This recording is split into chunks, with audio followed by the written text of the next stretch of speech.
आप लोग आशा करते हैं आप लोग अच्छे होंगे, स्वस्थ होंगे और अपने अपने पढ़ाई में लगे होंगे।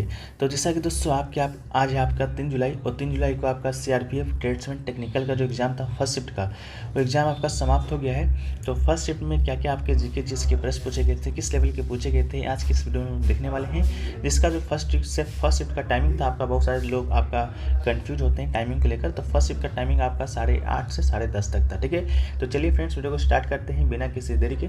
पीडीएफ आपको टेलीग्राम पे मिल जाएगा, लिंक डिस्क्रिप्शन में दिया गया है, तो आप लोग जाकर वहाँ से ज्वाइन जरूर हो जाइएगा। ठीक है, तो देखिए आज का जो पहला जो प्रश्न है वह पूछा गया था आपका कि अंडमान और निकोबार द्वीप समूह की सबसे ऊंची चोटी कौन सी है। ठीक है, ये क्वेश्चन आपका पूछा गया था। तो इसका जो राइट आंसर दोस्तों आपका हो जाएगा वो आपका क्या हो जाएगा, तो आपका हो जाएगा सैंडल पीक। ठीक है, सैंडल पीक की बात करेंगे तो भारत के अंडमान निकोबार द्वीप समूह में उत्तर अंडमान द्वीप पर स्थित है। ठीक है, तो अगर पूछ दिया जाए ये कहाँ पर स्थित है, तो ये दोस्तों आपका उत्तर अंडमान द्वीप पर दोस्तों आपका ये क्या है, स्थित है। ठीक, इसके बाद बात करेंगे ये आपका कितना मीटर का है, तो 732 मीटर का है और ये बंगाल की खाड़ी में द्वीप समूह का उच्चतम बिंदु है, इस बात को भी आप याद रखिएगा।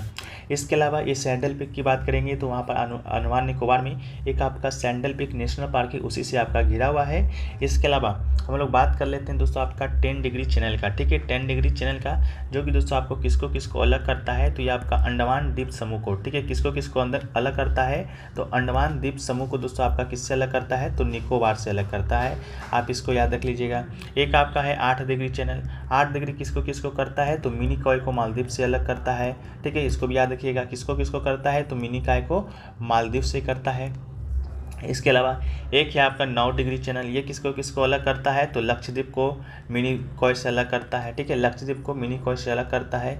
बस इतना फैक्ट्स को आपको याद रख लीजिएगा, 9 डिग्री, 8 डिग्री और 10 डिग्री। ठीक है, चलिए नेक्स्ट क्वेश्चन के ऊपर। तो नेक्स्ट क्वेश्चन में पूछा गया था आपका कि होयसल जो वंश है वो आपका किस राज्य से संबंधित था। ठीक है, तो होयसल जो राजवंश था आपका वो आपका कर्नाटक से संबंधित था। तो इसका जो राइट आंसर है क्या हो जाएगा, आपका कर्नाटक हो जाएगा। कर्नाटक के, ठीक है, तो आपका कर्नाटक राइट आंसर हो जाएगा। इसकी स्थापना की बात करेंगे तो 10 से 14वीं शताब्दी के बीच इसकी स्थापना है जो कि माना जाता है। इसके अलावा इसकी राजधानी की बात करेंगे तो होयसल की राजधानी आपका कहाँ थी, तो बेल्लूर थी।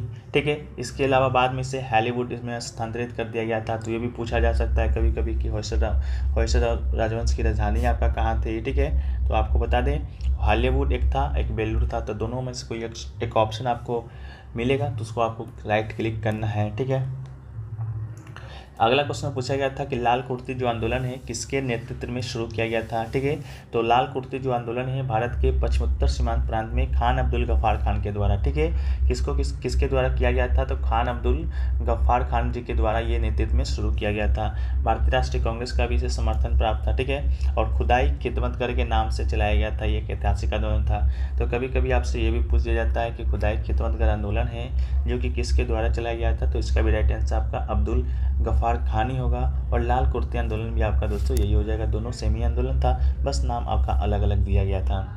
नेक्स्ट क्वेश्चन पूछा गया था कि अकाली आंदोलन है जो कि डैश से जुड़ा हुआ था, यानी कि किस धर्म से जुड़ा हुआ था, शायद आपका ये प्रश्न आया था। तो आपका इसका राइट आंसर सिख धर्म हो जाएगा। सिख सुधार आंदोलन था ये आपका अकाली आंदोलन।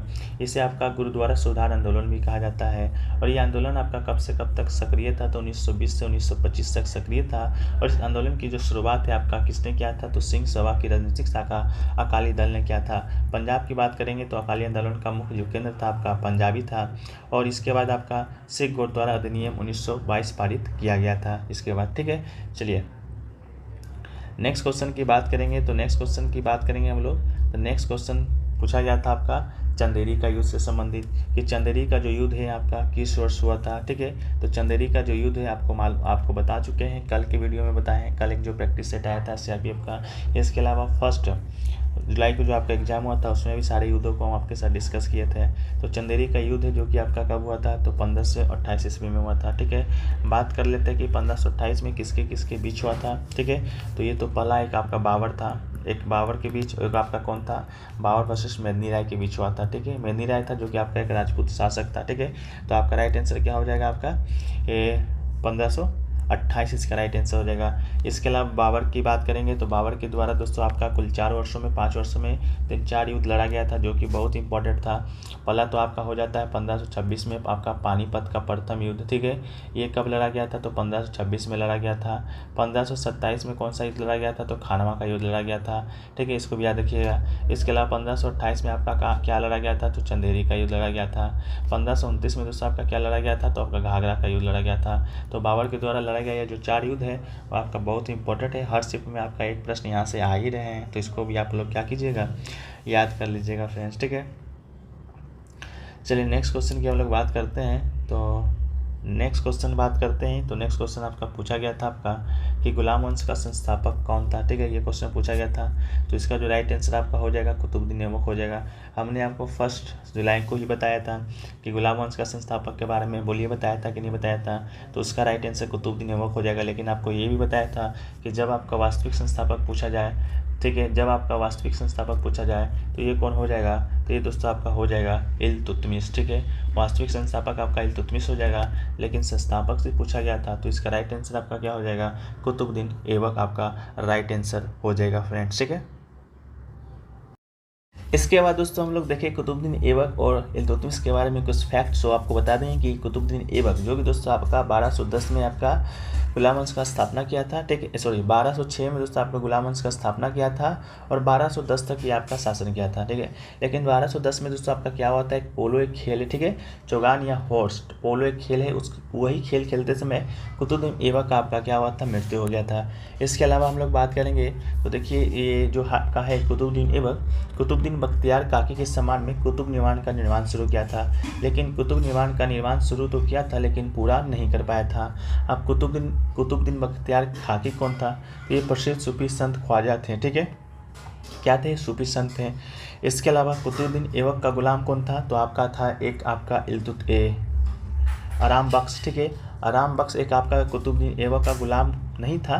कुतुबुद्दीन ऐबक के बाद आपका शासक बना था आराम बख्श, लेकिन कुतुबुद्दीन ऐबक का गुलाम था आपका इल्तुतमिश, ठीक है। इल्तुतमिश गुलाम था जिसे कि आराम बख्श को अपदस्थ कर यानी कि हटाकर 1211 में दिल्ली की गद्दी पर बैठ गया था। कौन, इल्तुतमिश। इल्तुतमिश को ही दिल्ली सल्तनत का वास्तविक संस्थापक के रूप में जाना जाता है, ठीक है।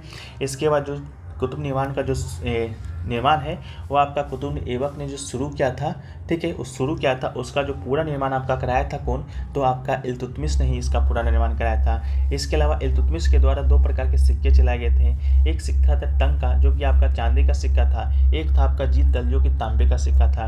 तो ये 2 प्रकार के सिक्के बार बार एग्जाम में आपके पूछे जाते हैं, तो आप इसे याद रख लीजिएगा। इसके अलावा इल्तुतमिश की एक बेटी हुआ करती थी रजिया सुल्तान, ठीक है। रजिया सुल्तान आपका दिल्ली की गद्दी पर बैठी थी 1236 में 1240 तक। ये मुस्लिम भारत, ये आपके जो मध्यकालीन भारत की पहली मुस्लिम शासिका थी, इसको भी आप याद रखिएगा। अगला क्वेश्चन पूछा गया है कि प्रसिद्ध जो सांची स्तूप है इनमें से किस धर्म से संबंधित है, तो इसका जो राइट आंसर आपका हो जाएगा वो दोस्तों आपका बौद्ध धर्म हो जाएगा, ठीक है। बौद्ध धर्म से आपका संबंधित है सांची स्तूप। इसके अलावा सांची की बात करेंगे तो आपका पड़ता कहाँ है, तो ये दोस्तों आपका मध्य प्रदेश राज्य की राजधानी भोपाल के उत्तर पूर्व में स्थित है, ठीक है।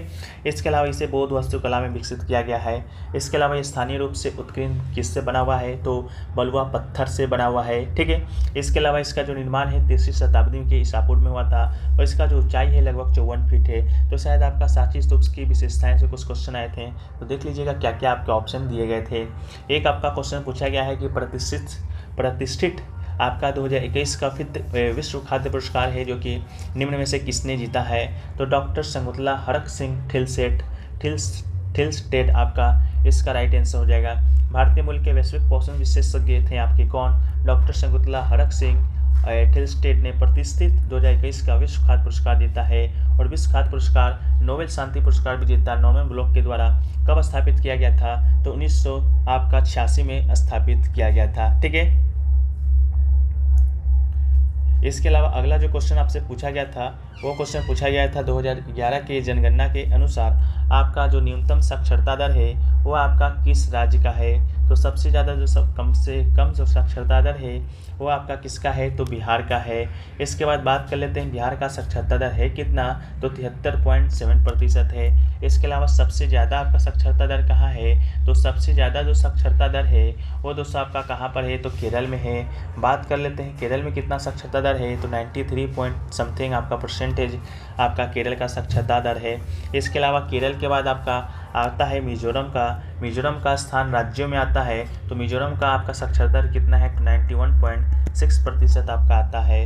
इसके अलावा हम लोग बात कर लेते हैं और किससे, 2011 की जनगणना से संबंधित, ठीक है। तो सबसे ज़्यादा सबसे कम तो दोस्तों आपका हो गया है, लेकिन 2011 की जनगणना के अनुसार सबसे ज़्यादा आपका लिंगानुपात पूछेगा तो सबसे ज़्यादा लिंगानुपात भी आपका कहाँ का है, केरल का है। कितना लिंगानुपात है, तो 1000 पुरुष पर आपका 1084 महिला है वहाँ पर। इसको भी आप लोग याद रखिएगा। देश का लिंगानुपात 943 है, ठीक है। चलिए नेक्स्ट क्वेश्चन आपका पूछा गया था कि भारतीय संविधान के भाग 3 को आपका क्या कहा जाता है, ठीक है। तो आपको बता दें कि भारतीय संविधान के भाग 3 को दोस्तों आपका भारतीय संविधान का मैग्ना कार्टा कहा जाता है। ऑप्शन में आपका क्या दिया गया था पता नहीं, शायद भाग 3 को दोस्तों आपका मौलिक अधिकार मौलिक कर्तव्य इस प्रकार करके ऑप्शन दिया गया हो।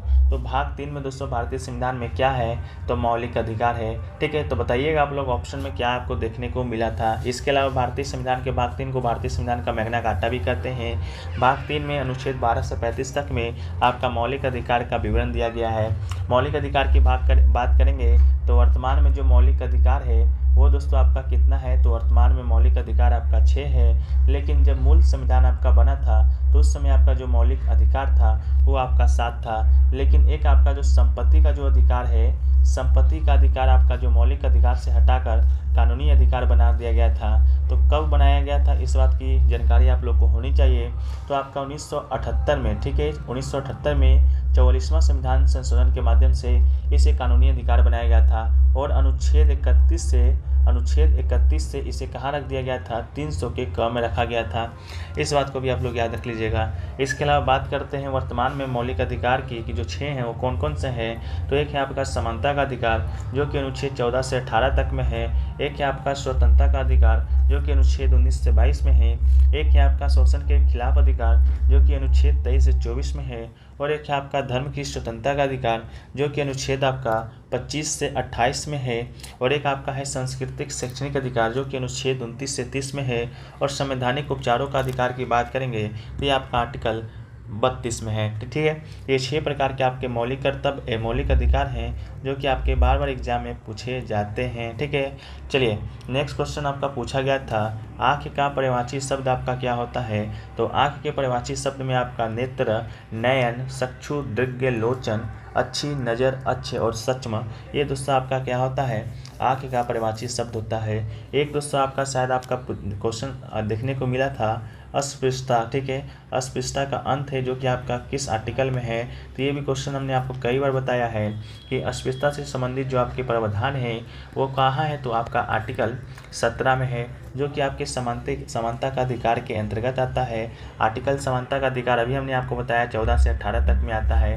उसी में आपका आर्टिकल 17 है जो कि अस्पृश्यता का अंत है। इसके अलावा आर्टिकल जो 18 है वो दोस्तों क्या है, तो वो दोस्तों आपका उपाधियों का अंत है, इसको भी याद रखिएगा। इसके अलावा आर्टिकल 16 की बात करेंगे तो लोक नियोजन में अवसर की समानता का प्रावधान आपका आर्टिकल 16 में है। आर्टिकल 15 में क्या है, तो धर्म, वंश, मूल, जाति के आधार पर भेदभाव निषेध है, आपका आर्टिकल 15 में है।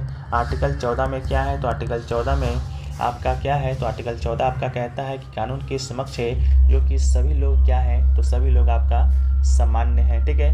तो ये दोस्तों आपका पूछा गया था। इसके अलावा अभी तक तो इतने ही क्वेश्चन मिले हैं, बाकी जो क्वेश्चन मिले हैं उसका जो लैंग्वेज है वो भी क्लियर नहीं मिल पाया है। जैसे कि एक क्वेश्चन आपका मिला है आपका कि पटकाई भूम, नागा हिल्स, मणिपुर पहाड़ी, इस प्रकार करके कोई क्वेश्चन पूछा गया था, तो वो क्वेश्चन भी अभी तक नहीं मिल पाया है। एक क्वेश्चन आपका इंफ्रास्ट्रक्चर से पूछा गया था, ठीक है, इंफ्रास्ट्रक्चर से पूछा गया था, ठीक है। वो क्या पूछा गया था आप लोग कमेंट सेक्शन में बताइएगा। एक आपका देखिए पूछा गया था कि स्वतंत्रता से पूर्व, ठीक है, स्वतंत्रता से पहले आपका गरीबी रेखा के आकलन समिति में कौन शामिल नहीं था। क्या इस प्रकार का प्रश्न आपसे पूछा गया था? अगर पूछा गया है तो कमेंट सेक्शन में बताइएगा। एक है आपका पूंजीवाद ईयर से कोई संबंधित प्रश्न देखा गया था, ठीक है, पूंजीवाद ईयर, ठीक है। हम आपको हिंट दे रहे हैं, आप लोग क्या कीजिएगा कमेंट सेक्शन में प्रश्न को बता दीजिएगा। एक आपका लोक नृत्य से संबंधित प्रश्न आया था, ठीक है, तो उससे भी संबंधित क्या प्रश्न आया था आप लोग कमेंट सेक्शन में जरूर है बताने का प्रयास कीजिएगा फ्रेंड, ठीक है। बाकी मेरे पास जितने भी प्रश्न आपके आएंगे कराएंगे उसको हम PDF में शामिल कर देंगे। PDF आपको टेलीग्राम पे मिल जाएगा।